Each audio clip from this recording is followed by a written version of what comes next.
From JBS Studios in Greater New York, this is the JBS News Update with Teisha Bader.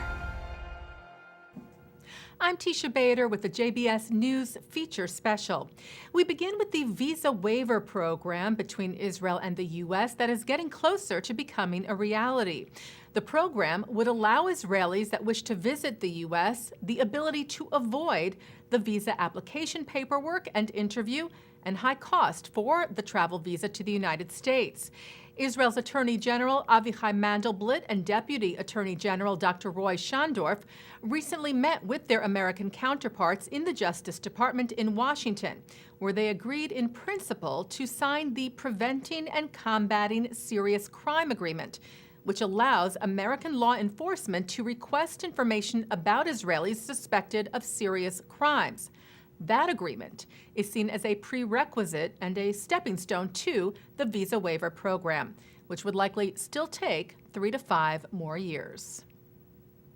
A traveling exhibition educating people about the Holocaust and specifically about the atrocities at Auschwitz is the latest target of anti-Semitic attacks on the internet.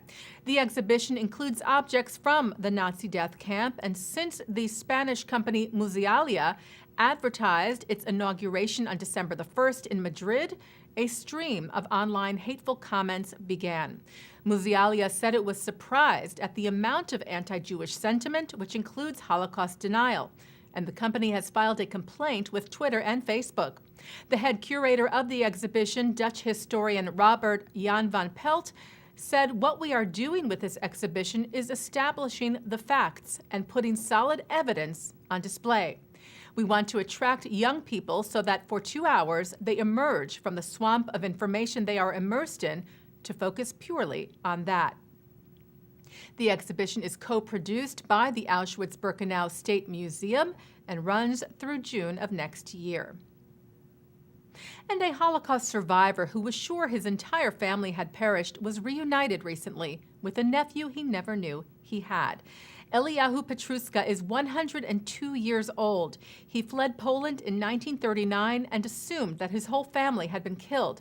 But through the database of Yad Vashem, Israel's memorial to the Holocaust, and some detective work by his grandson, Eliyahu discovered that his younger brother Wolf had also survived. Though Wolf died in 2011, his son, Alexander Petruska, was able to be contacted and flew from Russia to Israel last week for an emotional reunion. The Union for Reform Judaism's biennial kicks off next month. The gathering brings together clergy, professionals, lay leaders, educators, youth leaders, and high school and college students from across the country who will share ideas and make reform movement policy. This year's theme is Reimagining Jewish Life. It begins on December the 6th in Boston, Massachusetts. Well, Canada this week issued its first ever Hanukkah stamp. The domestic stamp includes a Chanukiah or menorah and Star of David. It is the first regular issue stamp honoring the Jewish Festival of Lights in Canada Post's 150-year history.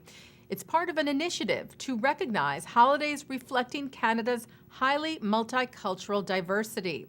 Other stamps issued this year in this effort honor the Muslim holidays of Eid al-Fitr and Eid al-Adha and the Hindu holiday of Diwali. American astronaut Randolph Bresnik recently shared some very special photos of Israel from space. The images taken from the International Space Station show a number of Israeli cities in daylight and nighttime, including Jerusalem. Bresnik posted the photos to social media and wrote, "The Golden City of Jerusalem, Israel at night, a city of such importance to so many." And that's our JBS News special feature. I'm Teisha Bader.